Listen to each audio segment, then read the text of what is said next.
We continue the Shir Sichos HaRan to if Kuf Samach Gimel, paragraph 163. This paragraph, we pause for a moment to deviate a little from the regular. I've never done this before.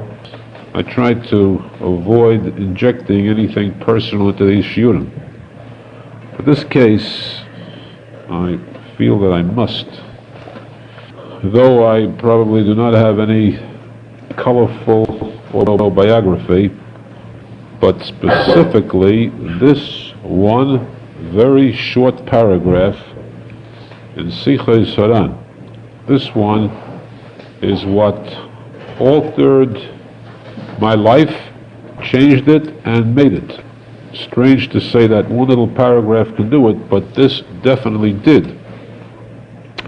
My entire life was changed because of this one paragraph. This happened at the approximate age of 16. Until that time, as most of you well know, my father Shalom was a naturally born a Breslover, the great-grandson of Rav Arizal of Breslov. Rav Arizal, who was one of the two witnesses appointed by Rabbi Nachman, the statement that the Tikkun HaKloli, when said that Rabbi Nachman Sinai would guarantee a person being saved by Rabbi Nachman, who was regarded in the highest esteem by Rabbi Nachman. So, of course, being born a Breslover, my father worked very hard throughout his lifetime, going to Uman for many, many years at great sacrifice, at great risk to his life, at a time when many people died in that attempt. He succeeded for a couple of decades, and in coming to America, here too, he brought the spirit of life. The name of Breslov came to life, sprang to life because of his deeds. I recall as a child when every Shabbos he would say a shir on the Tikuney Zohar.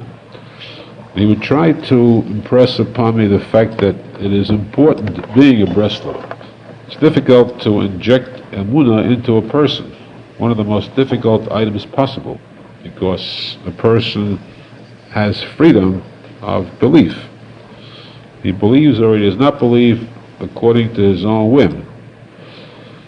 So it is, of course, easier when you're brought up in a home, a Breslov home, and you're brought up to a degree religious. You go to yeshiva and learn. At that time, of course, the type of learning then was different than today.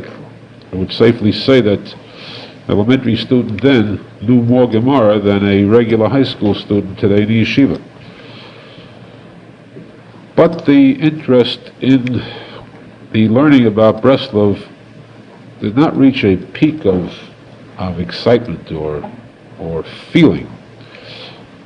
It was a matter of mitzvahs anoshim u'lemoda, sort of lip service. I was accustomed to learn it every Shabbos, look into this forum once in a while during the week, because after all, being occupied in the yeshiva from morning until night, learning Gemara, that was sufficient time spent on the study of Torah. As time went by, going to we mentioned in the Sifta Torah V'das at that time, which was the greatest yeshiva probably in the world, or before World War II, at least in America, and the learning was at the high peak. There was no time for play whatsoever. So the time for concentration, anything but the studies in the yeshiva, was practically nil. However, learning in the yeshiva did give a sense of religion. It did sharpen the religion to a point where you lived it, not just obeyed it. So it got to a point where I felt that I wanted something more, to advance a little higher, a little more religion, a little more abstinence from pleasures. And one day, this happened one day suddenly, when I sat down to meditate about this, I reminded myself of the fact that, after all, I'm quoting from a sefer, very strange type of sefer. This sefer was cut short very shortly after it was written. The sefer was called My Own Diary, written at that time. Quoting from that diary, recall that I sat down that day and began to think. The fact that, after all, I was the son of one of the leading Breslover in the world, and there must be something to it. Why not look into it a little more than I had studied before? In other words, delve into it, deeper recognition.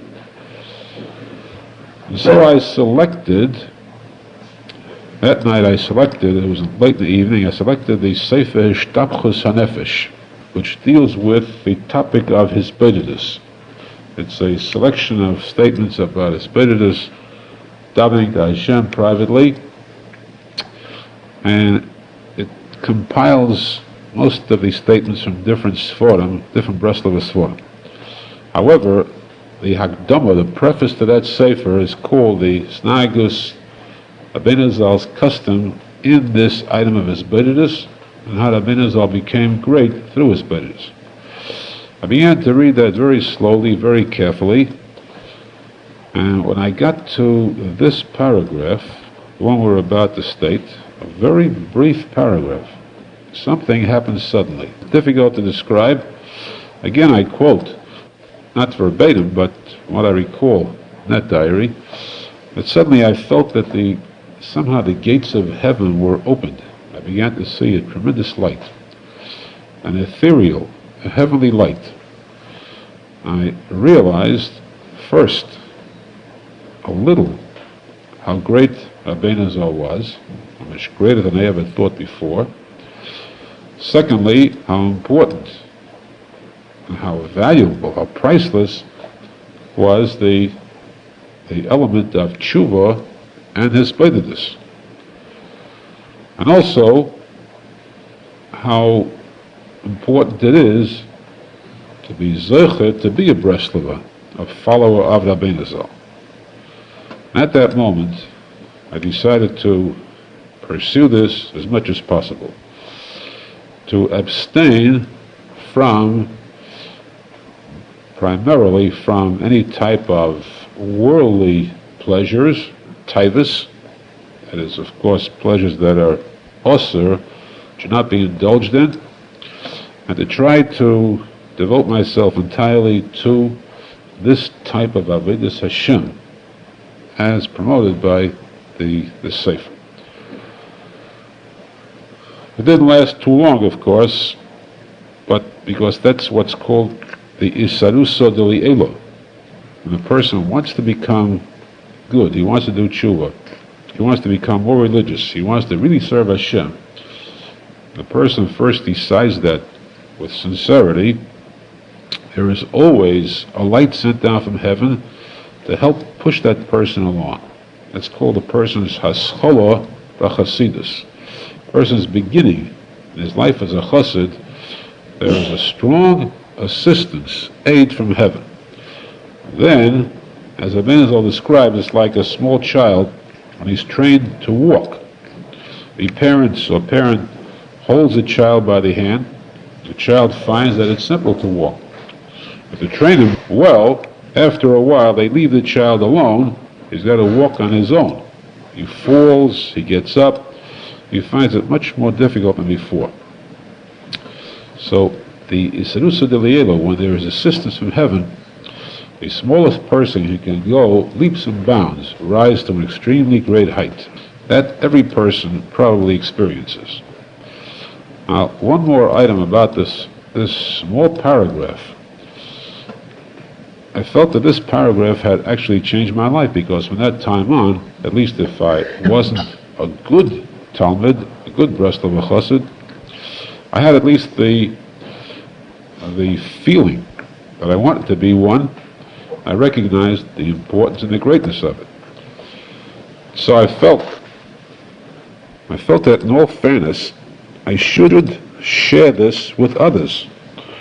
Why keep it to myself when it is so great a treasure? Then I was very much surprised. I was taken aback.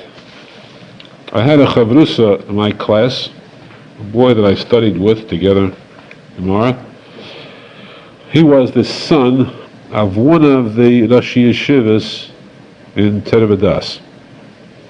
And one afternoon, lunchtime, I told him to come with me privately to a vacant room, sit down there, and I would read a passage to him. I read this paragraph to him with tremendous feeling, and I watched his face closely to see if suddenly his eyes would light up. He'd begin to float in the earth on a cloud. Somehow there was no reaction. I was shocked. Why didn't it work with him? I found afterwards that the answer is that in itself, this is a chiyah which cannot be explained. Why some people are aroused to tshuva, to kedusha, when they learn something and others are not. Nosson explains it in a different form. Nosson says that the reason there are so many thousands of different types of sforim, and some people complain, why should people have more sforim? When can you ever learn all these sforim? Why print so many types of sforim? We have enough already, why print more? Nosson says the reason is because you never know which sefer affects which person. As we know, the sforim itself, it mentions that certain great Breslov Chassidim who made history, like Rabbi Arizal, one of the great stars, one of the brightest stars of Breslov, who became a Breslov because he once found a small page from the Tikuney. And this aroused him so that he dropped everything and he changed his way of life, spent his life on going to Oman, getting to Oman, from there to Yisrael, and devoted the rest of his life purely in Avodas Hashem. Those many here have met his wife, Gittala, she was called Gittala Tzadekis, Aleha Shalom, who passed away less than a year ago. Very old age, but who symbolized his greatness. She too spent her life, she passed away in the late 80s, spent her entire life, even though she was extremely ill, the last many years, she would spend the days and nights going out to do Gmilas Chasadim, and always bemoaning the fact that she has to do tshuva. And we always said to Halavai, our tshuva should be her sins. We should be zecher, our mitzvah should be equal to her sins.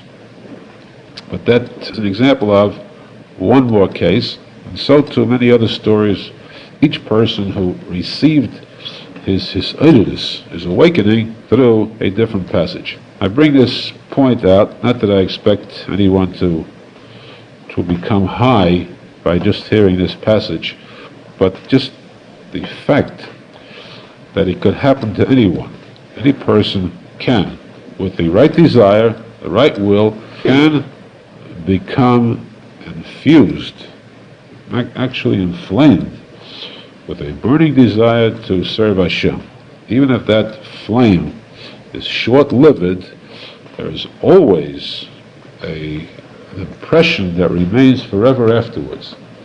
Arizal's words, once a person tastes the precious words of the tzadik emes, and even at night, the candle will never become extinguished.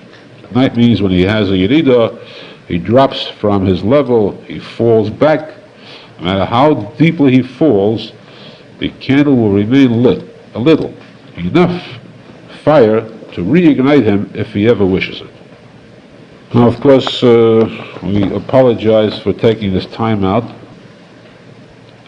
about a personal item, yet it's not that simply personal. one more point we must bring out, that this is something that Arizal foretold. Arizal said befedish, very clearly, that with every one of my Talmidim in the future generations, there will be whole stories, whole biographies written about each one, or to be able to tell about each one, because they will each make history in a different form. So whoever is zecher to become the skadim to Rabbeinu Zal, that person becomes like a Sefer Torah. Whole the chronology, the stories of the Torah itself, the battles that the Jews went through throughout history, that's generally speaking about the entire Jewish nation. Each individual Jew has these pass over him, especially those who are zecher, become the skadim to Rabbeinu Zal, go through these wars and battles, either at home, or at home means from parents, from relatives, who try to dissuade him from becoming a so-called chassid, or becoming a fanatic, becoming too religious, or sometimes even by rebbes. A person going to yeshiva, have a rebbe who's a misnagid, will bend every effort to draw this Talmud away from Rabbeinu Zal. This is the main duty, dedication, work of the Satan. The Satan, Rabbeinu Zal said, will abandon every person in the world and let him go free. Satan's work is to stop a person from being religious and serving Hashem.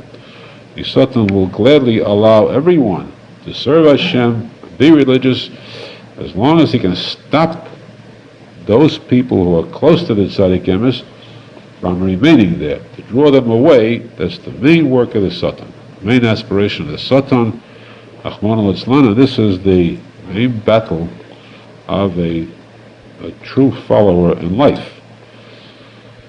Therefore, the Rabbeinu Zal said the greatest tragedy is a chassid shenofal, a chassid who came close, and then he fell away. It's a great tragedy, because though that candle remains lit to a degree, but how sad it is what the person could have reached, could have attained, achieved in life, and what he lost out by deserting, by leaving. Hashem should help us that we should be zecher to true emunah, remain very close, emunah shlema to Rabbeinu Zal, and this applies to life here, especially life forever after in Olam Haba. Now, Sif Kuf Samach Gimel. R Nosson Zal relates in this paragraph, again a short paragraph, but as we said, a very meaningful one. Rabbeinu Zal lived in the city of Zlatipoli. Zlatipoli is a small town comparatively. Rabbeinu Zal was there for a couple of years before moving to Breslov. Now, during the time Rabbeinu Zal was there, Nosson Zal heard this from a man who was in that city and who experienced this incident, who related it to Nosson Zal. One day, a summer day means that the day is very long, many hours in a summer day. A summer day could be 18 hours. One summer day, Rabbeinu Zal arose early in the morning, he davened Vasikin, and then he sent his daughter, his young daughter Sarah, to call this man. The name of the man is not revealed here. Apparently it wasn't one who was that close, regular Meshamish B'Kodesh Rabbeinu Zal, one who lived in the city. Some of this man who came to Rabbeinu Zal said to this man, "Come with me, let's take a walk. Let's go for a walk outside of the city limits." City limits residential area, you will not find many woods, trees, forests, parks. Let's go outside of the city limits. It was a small town, it wasn't too far to get out into the woods. They went out to the fields, and there, walking on the grass, Rabbeinu Zal said to this man, if you were only zecher, you were privileged to be able to hear these sounds that are taking place here, the songs, the praises to Hashem, the tefillos that these blades of grass are expressing right now. Every single blade of grass is saying a tefillah, a song of praise to Hashem. And their tefillah is so pure, so selfless. There is no ulterior motive in their tefillah. They have no strange alien thoughts. Their thoughts do not wander. They do not seek any kind of reward in their tefillah. How wonderful it is to hear this pure song of the blades of grass and the vegetation here. How wonderful it is, too, to be able to serve Hashem among them, to add your tefillah to theirs and let your tefillah rise up together with theirs. They kept walking till they came to a small mountain, and then this was close to the city, and Arizal asked this man what this was. He said this was a sort of a cave in the mountain. And he said, let's go into that cave. They entered there. They went into this cave. It was sort of a cave carved out in the mountain. They entered there. They were completely invisible on the outside. It could not be seen from the outside. As soon as they came in, Arizal sat down on the ground, took out a sefer from his little sack he was carrying. The sefer is Sha'arei Tzion. Sha'arei Tzion is a sefer of tefillos. It has different types of tefillos in it, like Tikuney Chatzos, Tikuney Chorus, many other types of tefillos on various topics. Arizal sat on the ground and started to daven for this sefer. With such feeling, he began to cry, and his cries increased with intensity. Arizal cried very much, and he kept on going from page to page, crying very intensely, without a stop, without a pause whatsoever. The man stood nearby, transfixed. He just stood marveling at this sight. He had never seen such intense crying before, such depth, so much feeling. The man stood there holding Arizal's coat. He waited a long time. The time became longer and longer. Finally, of course, the man could not move. He was rooted to the spot, just looking at this strange apparition. He'd never seen such a deep feelings in tefillah yet. Finally, the Arizal stopped crying, and he said to the man, walk outside and see what time it is. The man walked out and saw that the sun was about to set. It was time, just time to get mincha. But he was shocked. All this time from the time of Vosikin, the morning on, without stopping for anything whatsoever, no pause whatsoever for anything, no question of eating or drinking or moving from the spot. Arizal sat there and davened, his prejudice cried through the entire day, till sundown. Then Arizal said to this man to light his pipe for him. He sat there for a while, then they went outside. This single item is brought in. Obviously, Arizal was very, very much opposed, spoke very strongly against smoking. Lighting the pipe, naturally, refers to the same kavanah that Baal Shem Tov had. The pipe was used as a means of fulfilling the mitzvah of ketedus, the korban of ketedus, which was the most precious of all the korbanos, spices on the mizbeach. The tzadik emes knows how, through the pipe, can actually perform the mitzvah of ketedus. This was a time for mincha when ketedus is said.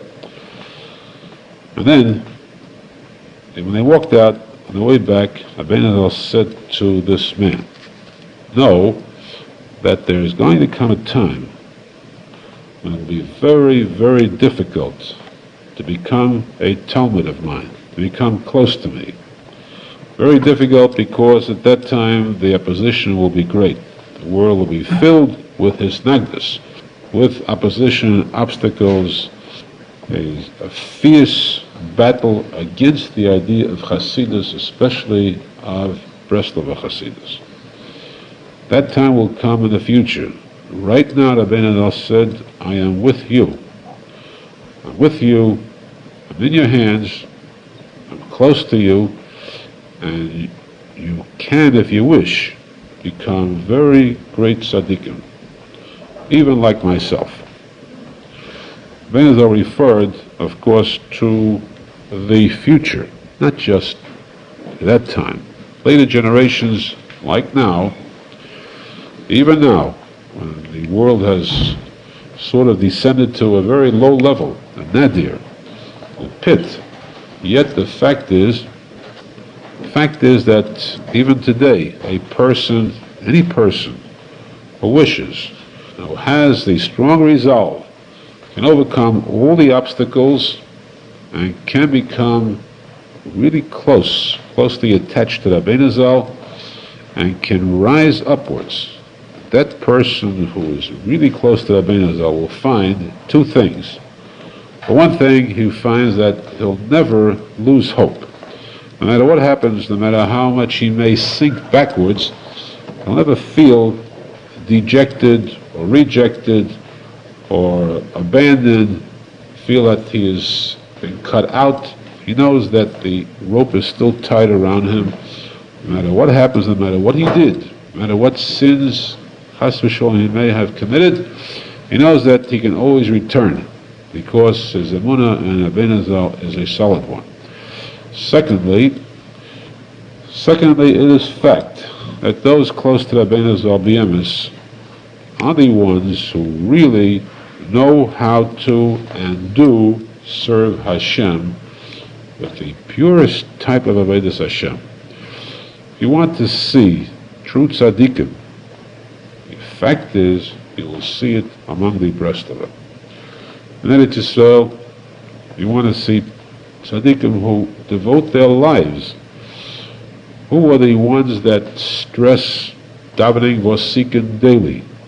Who are the ones that stress getting up for chatzos at night? Who are the ones that stress going out to the fields every night for Hesperides? Who are the ones that stress spending the entire time purely in serving Hashem, forgetting about the desires, the taivas of this world, material gains, material benefits. Avodas Hashem, for this short period of time that a person is here during his lifetime, you'll find this mainly among the Breslov. Therefore, that Rosenfeld said it, who are we to dispute this? Rosenfeld said that the smallest of the Breslov, that is true Breslov, is greater than the greatest tzaddikim of the non-Breslov. Tell this to a non-Breslov and you'll be stoned. But we have implicit emunah, Rav Nosson's words. All we can say is, since, not if, but since that is the truth, well, we should be small Breslov. Why we should be zecher to really become Breslov, to become close to Rabbi Arizal. Nosson's says further, the next paragraph, that even much later on, Rabbi Arizal came after the time he had spent in Breslov, and he came finally to the city of Uman, which was about a half year before his Estalkus. And after Rabbi Arizal had risen to such a high madrega, a high level, which no person had ever reached previously, still he continued to have his spedidas constantly. And remember that at that time, Rabbi Arizal had been ill for 3 years prior to his Estalkus. This was only a half year before his Estalkus. He was very ill. He had a severe case of tuberculosis, which was fatal. But even then, as weak as Arizal was, one day his landlord, a close neighbor, who lived close to him in the city of Uman, once entered his room suddenly, Arizal's room, and he found Arizal stretched out on the ground, hishtatchus, as one would go hishtatchus on a caver of a tzadik. And there, Arizal was lying there, completely oblivious to anything around him, completely absorbed in tefillat Hashem, lying there and pouring out his heart to Hashem. This, Nosson says, continued to the last moment of his life, till he was nostalgic, lamala, the elo liela, above to the highest levels known to any human being, Hashelai. Rabbi Nachman spoke about this many times, about his great madrega, and of course we stress that it doesn't require repeating, yet just as a reminder, Rabbi Nachman spoke about his aliyas, how high he had risen, how superior he was in religion, knowledge, and tzidkis, as a tzadik emes. That was never said chas v'shalom as a boast. It was never said chas v'shalom with any gaiba, chas v'chlevi. So Rabbi Nachman had already conquered and overcome all the evil midos. So he had reached a degree of anivus that was so great, that was characteristic of Moshe Rabbeinu's anivus, where Moshe Rabbeinu could write in the Torah, Vayish Moshe onav yad mikol hodam. Moshe Rabbeinu wrote in the Torah that I am the greatest onav of any person in existence, without feeling any sense of conceit because of that, any haughtiness. This was the Madrega Rabbi Nachman, to speak about his greatness without feeling any trace of haughtiness at all. Nosson says that when Rabbi Nachman spoke about his greatness, he said, but I struggled. I worked very hard at it. I fasted very much. I devoted my life to serving Hashem and giving every ounce of strength that I had put into it. Rabbi Nachman's motive in saying this was, for one reason only, to create an incentive for those who were listening that they too should have kinas seifrim. In a sense, they should envy Rabbi Nachman. They should want to emulate him. They should try to strive to become tzaddikim also, if not as great, but at least to become much greater than themselves. This was his main motive in speaking about his greatness. Rabbi Nachman said that this was all due to work, to abstaining from any type of material desires, abstaining, of course, from food. Rabbi Nachman broke the taivas achila. He ate very, very sparingly, fasted many times, and ate sparingly when he did eat, and it was purely due to effort. One time, there was one person who said to Rabbi Nachman, who could ever reach your madrega? After all, you have a very high, a holy kind of neshama. Your neshama can reach that madrega, not an ordinary person. Rabbi Nachman was very irked at this statement, very peeved. And he said, that's your whole fault.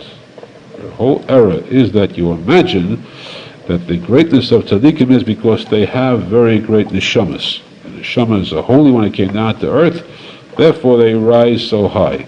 The truth is that it is not so at all. Every person, no matter how low his neshama, no matter how low he is, can rise to the highest madrega, can even become exactly as great as I am. These are the Rabbi Nachman's words, exactly as great as I am, if he tries, if he works, if he abstains from physical pleasures, and if he is sincere, if he does not stop, and if he does not lose hope in the middle, because every person must have yeridas. Rabbi Nachman himself said that he had countless times that he fell back again and again, and he was drawn close to the point of giving up hope, but he held on very tightly, came back again in the face of this battle, attacked again and again until he broke through. broke through once, and the second time to a higher level. Each level he had to reach meant a new battle, a new war. But striving without pause, without stop, and putting every ounce of strength of himself into it, this is what made him succeed. And I said this is the key to the success, is only the amount of work you put into it. Then it also said that people think that because I am the grandson, great-grandson of Baal Shem Tov, therefore I was zecher to my madrega. Some people said that. Arizal was the neched, grandson of Baal Shem HaKadosh, therefore he was so great. The fact is that it is not so. I succeeded only through my own efforts. One item, though, I did have success. And this apparently refers to Arizal's surpassing the Baal Shem Tov, in that the Baal Shem Tov did not succeed in getting to Eretz Yisrael. Arizal did succeed. And this, we had the entire story. The reason behind Arizal's success was that he was able to lower himself to a point where he could be vilified, mocked, jeered at, and still remain strong and come back. To go down to a very low madrega of katnas, to a real deep yerida, the lowest yerida possible to go to the highest aliyah of Eretz Yisrael. Of course, a person who goes that low many times remains that low. He falls and remains there. The point here was to go down that low and still remain that strong. You haven't really descended. This was the Arizal's aslacha, success in getting to Eretz Yisrael. Arizal stated, the Gemara says, that when a person sighs very deeply, he lets out a deep sigh from their heart. This can actually break a person down physically. He becomes very weak. His whole body becomes weakened with this sigh. Arizal said that this was felt by himself in his youth, because when he struggled and worked in Avodas Hashem, many times he would leave out a deep sigh, and then he would test himself, try to raise his arms. He'd find he had actual difficulty in raising his arms because his whole body was weakened, broken, because of this deep sigh. The deep sigh, of course, Arizal explains with the Kutam HaRan, that when a person sighs, it's because, or it's beneficial because, a person is always attached to someone. There is a Rebbe B'Kedusha, a Rebbe B'Klipa, RW38b, a Rebbe of Tumah. A person must be attached to one or the other, even if he doesn't know about it. Now this rope that attaches him, a very tight rope, when a Satan, this Rebbe of Klipa, of Tumah, gets hold of a person, he holds on very tightly. How does a person break away? By letting out a deep sigh that breaks the tie, and then he can quickly switch over to Kedusha. A person can actually test this. If he knows how. It's not difficult, but if it's done with deep concentration, a person is confronted by a test, a taiva. He has a strong desire, chas v'shalom, something which is sinful, and then he can't get away from it. This heart draws him, the Torah draws him to it. He pauses for a moment, lets out a very deep sigh, that oi you hear sometimes. Deep oi, he'll find that he's actually cut off that tie with the Sahara, with that taiva. He'll find that the taiva has actually left him to a strong enough degree to be able to overcome and win his battle. Become tied, the chevel dikdusha, rope of kedusha, to the tzadik emes. But this deep sigh, when it is sincere, breaks down a person physically. Arizal testified to the fact that when he was very young, he did experience this sheveres gufay shalodam. Arizal says that the madrega purity, of sincerity, of tmimus, that contains in it busha. That means a shyness. When a person is very shy, it shows that there is something pure about that person. That busha, he's shy, he's embarrassed, he's ashamed. What is he ashamed of? He's constantly ashamed before Hashem. Ashamed that he's not fulfilling his duty before his Creator. So that even when he comes to put on his tefillin is the crown of Hashem, he's ashamed to put it on. How do I deserve touching something that is that holy, putting it on my head, putting it on my arm? This is a degree of busha, of shyness and embarrassment, that is the peak of purity. This goes together, it's coupled together with yiras Hashem, fear, respect for Hashem. That's why we find this together in the word Bereshis. Bereshis is the words Yodei, Beishis. Yodei, fear of Hashem, Beishis, embarrassment before Hashem. One of the great tzaddikim, Menachem Mendel Schneerson, who saw Rabbeinu Zal Medvedevke. Rabbeinu Zal was a child, yet was once taken aback. He was astounded when he saw the tremendous yiras Hashem, the Shekhinah resting on Rabbeinu Zal's face, and he stated this fact. The posek says, in order that the fear of Hashem should be on your face, you should not commit sins. This, he said, was seen physically, actually, in the face of Rabbeinu Zal. You could see the face of Rabbeinu Zal was so pure, you could see the fear of Hashem on his face. Just rested there constantly, and his busha, his shyness, his embarrassment before Hashem, Rabbeinu Zal felt Hashem in his presence. This was Rabbeinu Zal in his early childhood. R Nosson says, furthermore, those who became attached to Rabbeinu Zal's Talmidim later on, as R Nosson did when he finally became attached to Rabbeinu Zal, the last 8 years of Rabbeinu Zal's life, he stated also about looking at Rabbeinu Zal, his eyes, his face, his eyes shone as the sun and the moon, especially on Shabbos Kodesh. Friday night, they would all assemble Rabbeinu Zal's home for Kiddush. His face shone with a heavenly light, and anyone who did not see the Kedusha, the fire, the flame of Kedusha that Rabbeinu Zal had on his face, his close attachment to Hashem, never really saw what Kedusha looks like. The Seder of Kiddush on Friday night, the order by the table, the nigunim that was sung, Askinu Sudasa, Azame Bishvochin, the Eishes Chayil, the others midas that is sung on Friday night, Ein Elam Haba. Whoever did not see that does not know what the word good means. Good or beauty in a spiritual sense.